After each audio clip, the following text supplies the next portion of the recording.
Really excited to talk to our next guest because she has an incredible perspective on the world. She has traveled, photographed, and lived with families in 116 different countries. I'm joined by Hélène Tremblay, author, photographer, and speaker. Welcome to the show. It's great to have you here. So great to have met you. I think it was a couple of months ago we met at a CAPS meeting, and when you shared your story, I said to you right away, I want you on the show.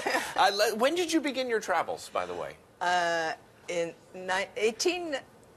1983, and yes. you've been traveling ever since. Yeah. And you don't just visit a country. You decided you would not only visit a country but live with a family. Why did you decide on that? What was the inspiration behind it? The inspiration behind was, often projects start with a question, and my question was, why is it that people are born on this planet and they die, and they don't know where they have been. They don't know where they were in the universe, where they were on this planet, with whom they share the planet. And I was working in advertising, and I thought, and people were saying they were the best communicators in the world. And I said, how come we don't know that? How come we're living on Earth and we don't know what's happening to us? And we say we are good communicators. Right. So I decided to be a communicator, that I would present humanity to humanity. And I decided to do it through a family. One day in the life of a family, representing the majority in every country of the world. So what have you learned in your experience? Is there a commonality in humanity? When I left, I did not know what I would find. Right. And what amazed me the most were the similarities, in family life. Right. First, no country says we don't want families. So everybody agrees we have families. But what is amazing is the similarities. A baby is a baby, and if he cries at 3 o'clock in the morning, it's the same for everybody. It's the same experience for everybody everyone. loves him. Yeah. So the similarities, and then there's the human relationships. You go into a family, and then you know who rules, and sometimes it's the kids, sometimes and now I'm used to it. It takes me 10 minutes. I go in, and I kind of see really, really fast what's happening in that house. Hélène, it's International Women's Day, so I want to, specifically ask you, what have you learned about the women that you've met around the world?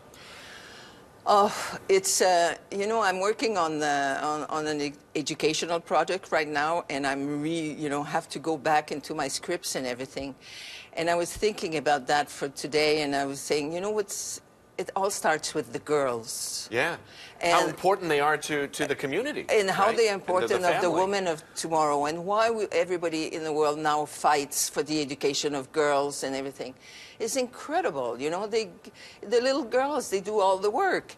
And I think one of the questions we should ask the women all around the world is, did you enjoy your childhood? Yeah. And that's a great question. Because it really is. Because some children don't have a childhood in the world. Most girls, Many. Because what happens when you're in a family where there's many children and the little one comes, well, if the mother needs help, who's going to help? She's going to put it in the back of the daughter, 7, 8 years old. And so we go and we take nice pictures of a baby in the back of a little girl. It's touching. It's so beautiful. But ask the little girl if she's enjoying it. It's an excellent question. And they're mad because they see the boys playing. Mm-hmm. And they cannot go and play. So you start frustrated. Frustrated. It's the beginning. We need to fix that. We need to fix that. Me, for the last 20 years and more, I've been asking an international organization to help men, okay? So I made men mad, I've been laughed at, even by UN members saying, men will never admit they need help. But I think it should be here, I think it should be here in Montreal, because I think our men need to go and help other men in the world, With what, exactly? Well, stop it. The root... I don't know if we have time for a story, but when I was in the Amazon, I was alone with a tribe, 100 people, a small little tribe like that. Well, they told me that if I went fishing with the woman and I met a group of hunters, because men go hunting and women go fishing, then as I don't belong to a husband, a brother, a father, then I belong to all the men. And so if we met hunters, there was possibility that they would rape me collectively. So then they asked me, do you still want to go fishing, you know? Right. Did you go fishing? I did go fishing. Okay. And I was looking behind the trees if there was no men, but I never asked if there was tigers or any animals, you know? So, and then I asked myself, how come the problem goes, you know, they're all alone in the Amazon for so many years, and they have such a rules, you know? Yeah.